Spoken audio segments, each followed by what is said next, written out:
Welcome to our lesson about the Extruded Cut Tool. Let's begin by activating the Extruded Cut Tool. Select a sketch.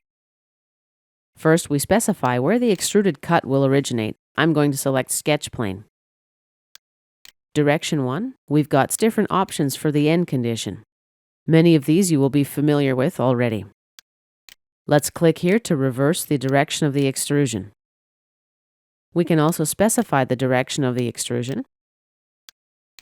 Right-click, delete, and the extrusion depth here. We've got the option to link to thickness. When we check link to thickness, we're not able to enter a custom value for the extrusion depth. The link to thickness option is very helpful if we decide to change the thickness of our part later on. Flip side to cut. This option and the last option, normal cut, is specific to sheet metal. Let's check normal cut.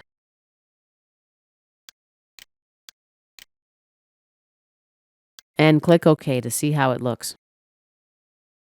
Since during the manufacturing process, a hole usually punches through normal to the sheet metal, and then the sheet metal is bent afterward, a normal cut will accommodate this process.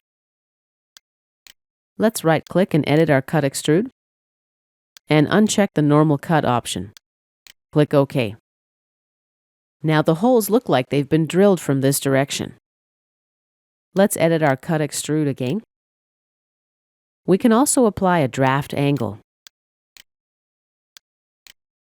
Use a second cutting direction.